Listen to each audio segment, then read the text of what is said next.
Hi everybody, Dee Reinhardt with Illinois WorkNet. We're going to talk today a little bit about the Illinois WorkNet Service Finder. It's the latest addition to our beta website. Hopefully everybody is excited about this as much as all of us at Illinois WorkNet are. And we're going to get started here. If you have not had a chance to download the handouts, they are in the lower left-hand corner. And if you have problems hearing during the course of the webinar, just dial in to 866-803-3878. So let's get rolling with this. This is going to be about our site management and how individuals using Illinois WorkNet can find services available for them across the state. We have opened up our new website, and old WorkNet is going to be going away. Illinois WorkNet, local WorkNet investment associates and partners and customers can begin using new Illinois WorkNet right now.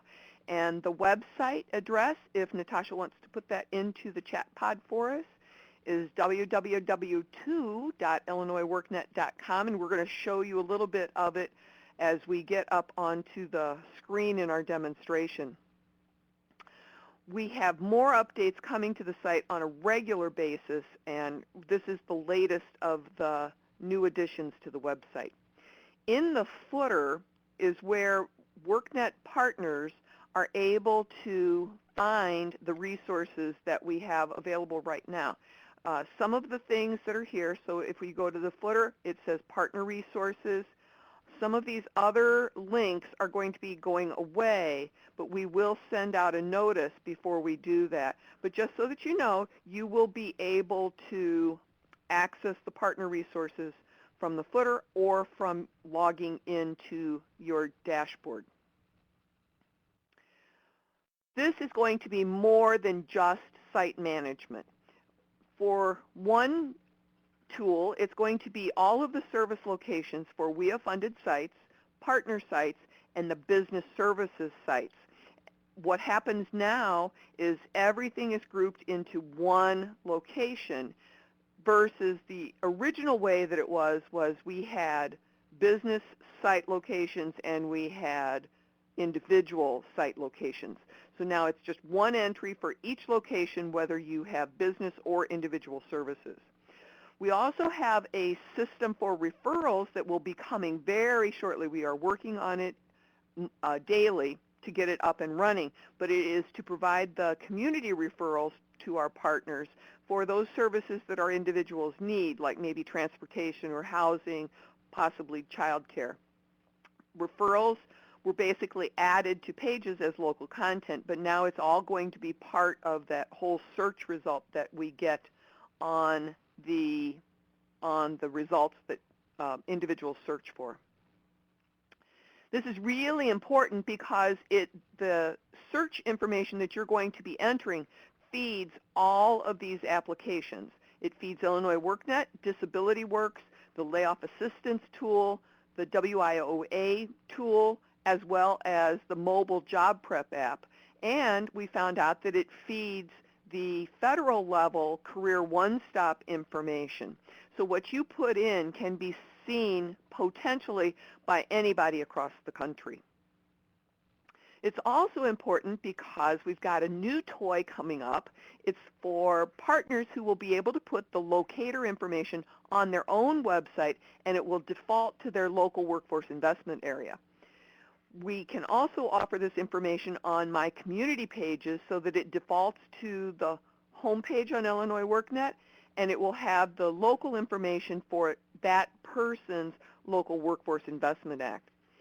The service finder will feed the local services and referrals to those pages, so you want to make sure that your information is accurate. The old way was you just searched, and the only search was available on Illinois WorkNet. And we had a separate feed to the, we had a feed that went to the job prep app. Now the new workflow is going to go a little bit like this. If you're adding a new WIA-funded site, you will go to one point of entry. You'll go to Illinois WorkNet and log in and enter and update all of your information for what used to be 2 points of entry. Once you have all of the information entered, and Jerome is going to give you a demonstration on how to do this in just a couple of moments. Once you have it all entered and you hit the enter button on it, then DCEO will be notified, check any of the status requests, and make sure that all the information is appropriate, that the contacts are right, all that kind of good stuff.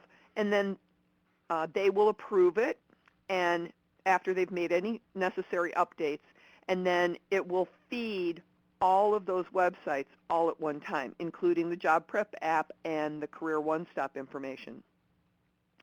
Then the Illinois workNet actually then updates IWDS so that you only have one point of entry. Now, what it notes here is that you may be contacted by DCEO to clarify information or contact information. Now, the old way was you had to go to a number of different places, workNet and IWDS, and update 2 different systems. Save time, save energy, one-stop shop. Here we go. Now, let's take a look at what we have coming up.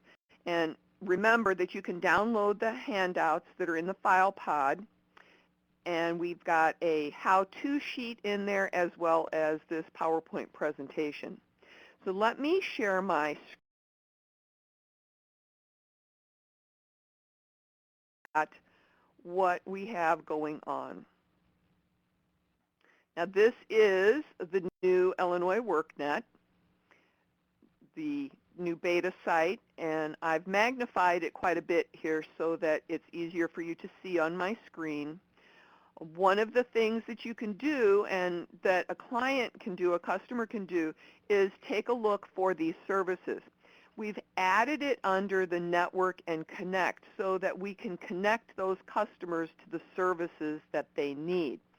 So under Network and Connect, we have the Illinois workNet Service Finder. I'm going to click here, and this is what your customers will see when they try to search for those services that we offer in our locations. We have an option to pick for individual, business, or all disability resources. They can choose to select by city, zip code, county, or local workforce investment area. We're going to look by zip code right now, and I'm going to enter a Springfield zip code, and I'm going to type in a keyword for resume, and then I'm going to hit search. You have 3 options on your search results, and the first one is a list. And what the list does is it gives you a list of the organizations and the locations of those organizations. When you click on View Services, you get a list of all of the services, and I'll do that when I get to the end. If you click on Grid, it gives you all of those centers in a grid format, so if you want to print it and have it as a handy reference for your customers, you can do that. And last but not least, you can look at it in a map format. And this color coding here behind it is the county. So you can see here that as I make it tighter, we've got green is for the workforce investment area there. The orange here is another workforce investment area. And then we've got the counties delineated out according to the map. So if I scroll back in, I can hover over one of the pins, click on it, and it will give me the pop-up information for the map and the website and the phone number. And if I click on the link here for View Services, it will give me a list of all of the services that are available at that particular physical location. So that's why it's important for everybody to keep their information current and up to date. Now, when you want to make that information current and up to date, you can access that information one of two ways. You can log in and access it through your dashboard up here in this upper right-hand corner, or you can go to the footer and find the area that says Partners and click on Partner Resources. So I'm going to click there, and we're going to take a look at the partner resources that are available for our workforce investment partners. These are all tools and links to additional resources. Now, let me remind you here that all of these resources are for you, the workforce investment partners. These links are not intended as guidance for the general public, so just remember you don't want to direct people here. This is for you, the professionals. So on our list, we have a number of tools, and as we continue expanding our resources for our professionals, this page will grow in size, and the menu across the top will grow in size as well. Let's click on the Illinois workNet Service Finder, which is where you would update the information. So we'll click on this. It's going to ask for our username and password. So what I'm going to do now is I'm going to turn the demonstration over to Jerome, and so that Jerome can show you how you want to do the updates or even add a new site. Okay. Everybody see my screen okay? I see it fine. All Can we right, raise our excellent. hands if we can see Jerome's screen? Raise your hand with the little man's top screen if you can see Jerome's screen. All righty, good. Excellent. Okay, so what I'm going to start out doing is adding a new site. And the first thing that the system will ask you to do is agree to the terms of service. Once you click this checkbox saying that you agree and click next, it will ask you, is your location WIA or WIOA funded? Since we're talking about WIA and WIOA funded sites today, I'm going to click yes, and then it asks you if it's a resource room. For purposes of this demonstration, I'll also say yes. I click Save and Continue, and it's going to now ask me, why am I updating this site? Am I setting up a new site, updating an address? I'm going to say, adding a new site. If I'm adding a new site, it's probably active. Otherwise, there's not a lot of point in adding it. Services are available to warrant a little bit of extra explanation. If your services are available to the general public, then you should select general public. If you've got a mix, some services require enrollment, other services are available to the general public, you should probably pick general public. Enrolled and eligible customers only means that all of your customers have to go through some sort of an enrollment or eligibility determination process in order to receive your services. It can be as simple or as complicated as you want. A simple enrollment might be you come in, you fill out a form, we hand you an ID card, and you can therefore access the services at this location. That's a simple enrollment or eligibility determination, if you will. The third option over here is for admin offices only. If you're just an administrative office and you don't serve the public in any way, shape, or form, if that's all farmed out to other offices, then you would want to pick admin office only. I'm going to pick general public. If you know your IWDS office number, you can enter it here.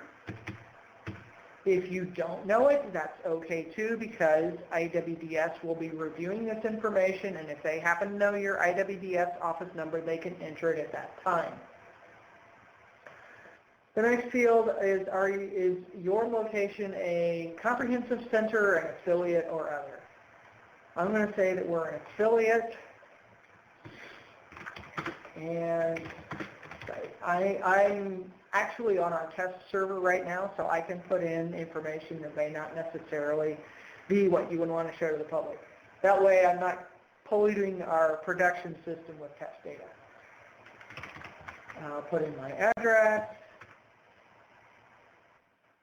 Okay, I'm in Sangamon County and the city. This is cool with autofill.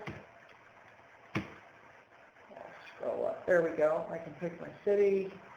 On old WorkNet, we did not require a zip+4 zip code. On the new system, we do. This helps us in figuring out what sites are in which congressional district. So I will put in a zip code, and I'll just make up a zip+4 because this is just test data. Phone number,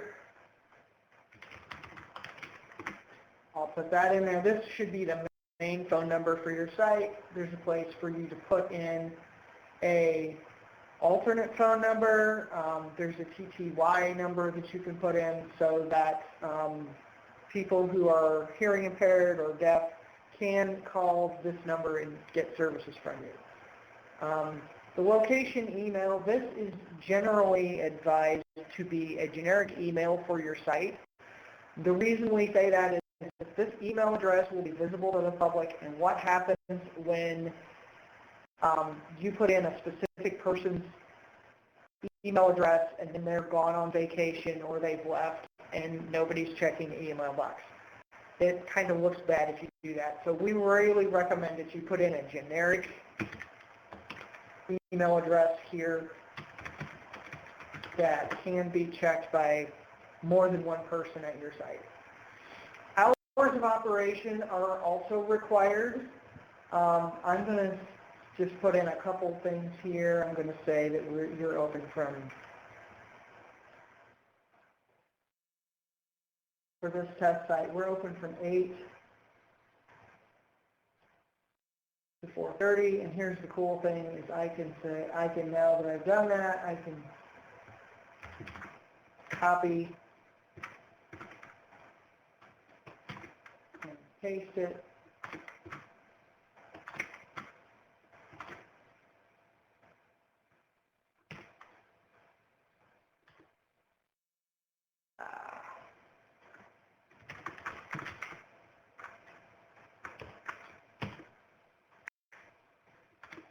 There we go.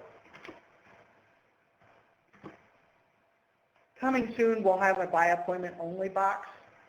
I'm in the process of writing that now, but it's not quite ready yet. You can put in your website here. Since this is just test data, I'll just put something in. It gives you the option to upload your location's, your organization's logo. So I'll pick a logo, and then we do require, if you do that, that you put in a meaningful title for your logo. Obviously, since this is test data, I can get away with not doing that. And we want to suggest that everybody add their logo just because we want that information to be seen when it shows up on all of these different sites as well. We want to let people recognize what they might be seeing when they show up on a website or at your door.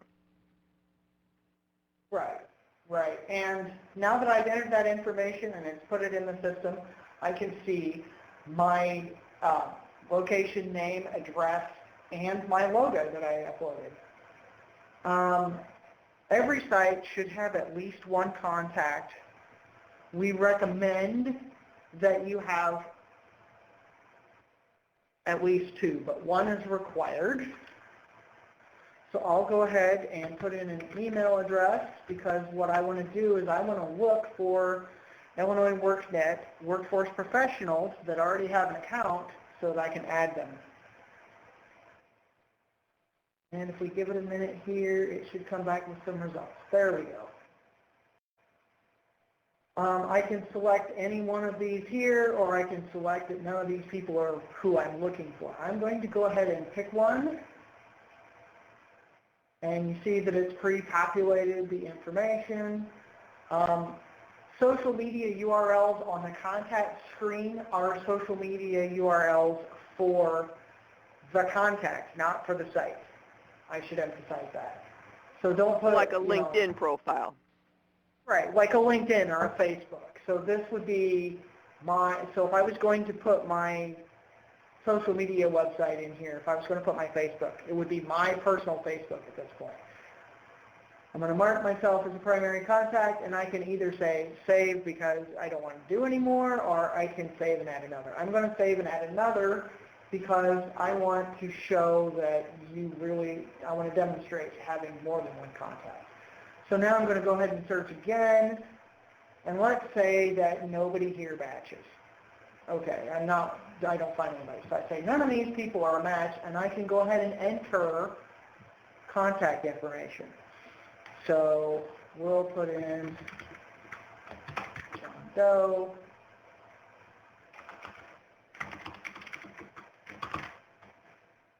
We'll put in his email.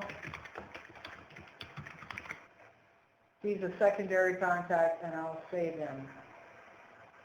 Okay, so now I've got my two contacts in here, and I can go back and edit those whenever I need to. Can you add more than two contacts, Jerome? You can have as many secondary contacts as you want. All right. Okay, so I'm going to go ahead and click Next, and that's going to take you over where you would put your own social media URLs for the site, for the location, I mean. So I'm going to go ahead and put in, I'm going to add this one, I'm going to add the Illinois WorkNet Facebook URL, and I can either save and add another or just save. So I'll just save for now, but you can do Facebook and LinkedIn and Twitter and Google+, whatever you want. And again, you can remove or edit those at will. If I click edit, it just brings the previous interface up and I can change it. If I click next, now this is where you would add your special programs.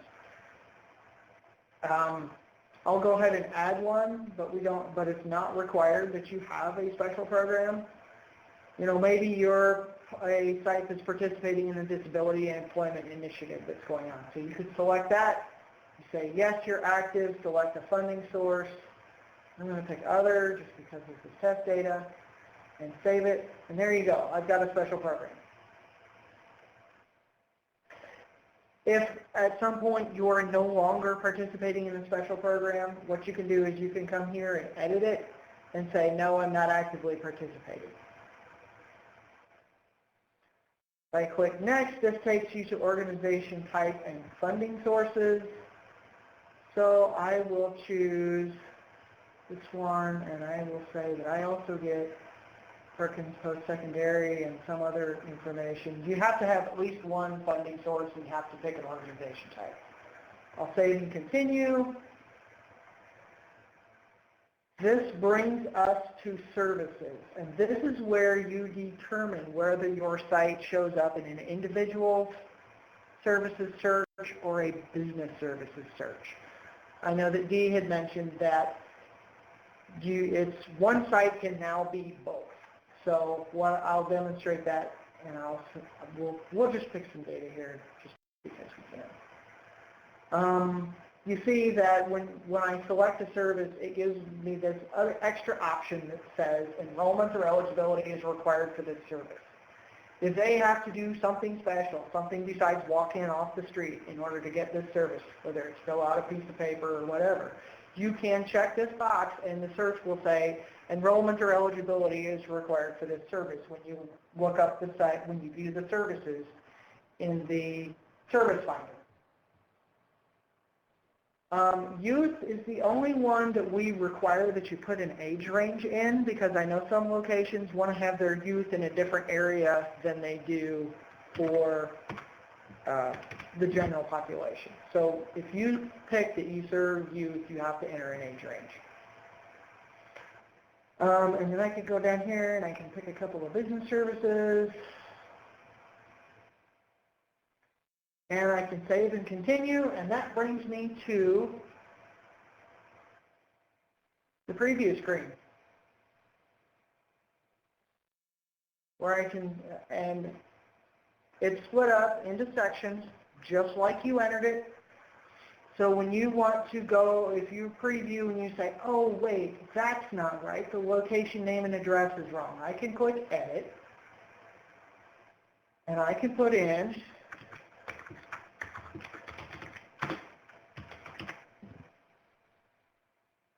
I can modify the address, save and continue, and go back to my preview screen, and you see that my address is now updated. When I'm all done and everything looks the way I want it to, I can come down here and click the submit button, and the button will be different depending on what login you're using. As an OWIA coordinator or OWIA staff, you should be able to just go directly and approve it. And now if I go look for my site,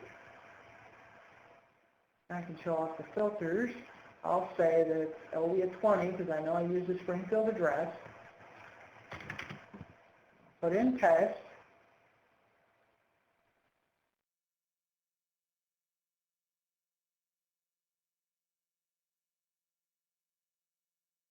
And there we go. There's my test site right there. Yay. All right, so let's talk about what shows up on this screen right here, because we've got the My Test site,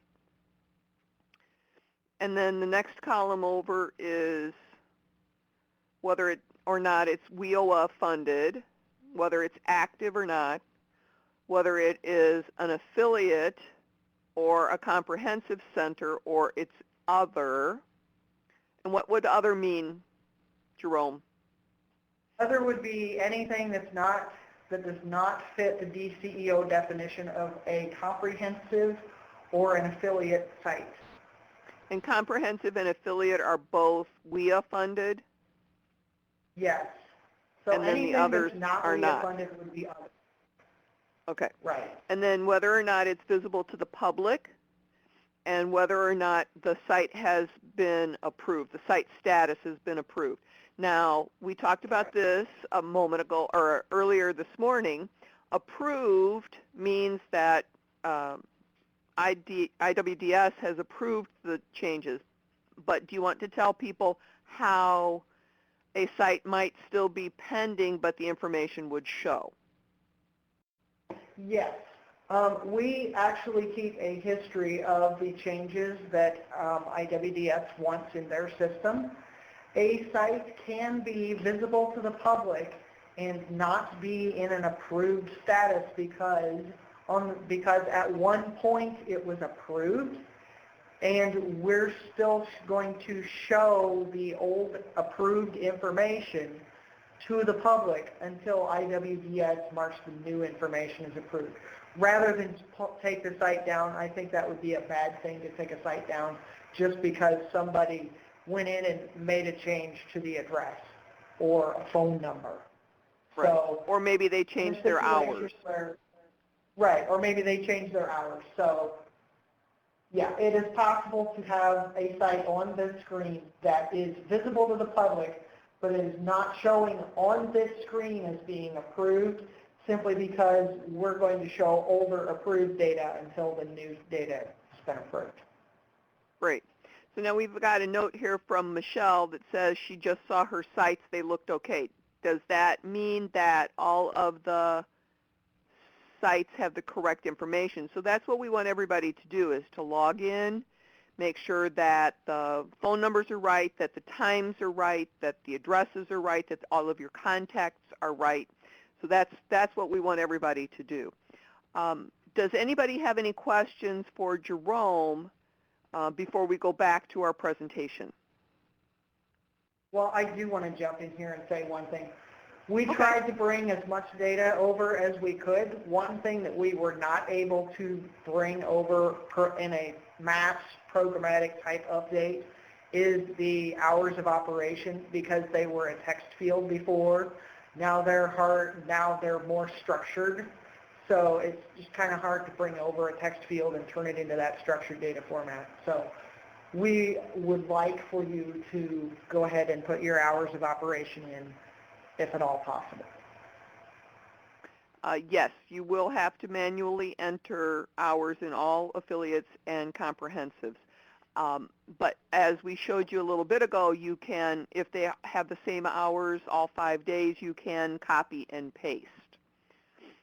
So that will make it a little bit easier. Any other questions for Jerome? All right, I'm going to minimize Jerome's screen, and we're going to go back to the presentation. And what we want to do now is to ensure that all of your information is accurate. Go in, check your addresses, make sure that it all transferred properly. Make sure that you go in and check your contacts. Try to add as many as you can. As Jerome said, that you can add as many secondary contacts as you would like. You should have, at minimum, a general email information in there for at least one general email address, as well as for one primary contact. That at minimum, we want that. What we will be doing is every 6 months we will be sending out an automated reminder for you to go back and check to make sure that all of the information is correct. We know that people retire, they go on leave of absence, maybe they have left the organization. So we just want to make sure that we have access to the correct information all the time. If we do not get a response from our primary contacts, we will send a follow-up to whoever else is on the list, just so that we can make sure that all of this information is up to date and accurate. And we do have a new opportunity. It's a report that you are able to print that you can check the information to make sure that it is current, and if anybody needs to be marked as inactive or not current any longer. And that's a new feature that is available with this new system. Now, next steps that you need to do. Go in to the partner resources at the bottom of the screen in the footer of the website and make sure that you are checking all of your information. And as we said, we do have the referral information coming up very shortly, so that will be something new that we will be including. We'll update you with that. And begin using the site management tool if you've got any new locations or if you need to make changes to your existing ones. So that's it for our session today. Do we have any other questions that we need to answer for you? If you want to type them into the chat pod, please make sure that you do that so that we can answer those questions for you. I do see somebody typing, so we'll give it just a moment here. The webinar PDF in the pod just below where you typed in the chat, both of those items are the handouts. One is directions. The other one is the PowerPoint presentation. So you can download those. They will open in a new window so that you can save it to your computer. And we will be documents. Let me pull my screen back over here for a second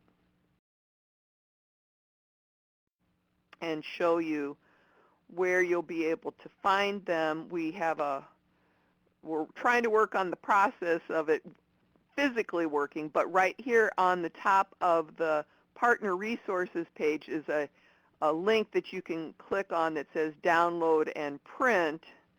And as that function works tomorrow, hopefully, you'll be able to access all of the files that we have available, and then you can sort by audience, by subject, and by result type of the files that you want. All right. So any other questions?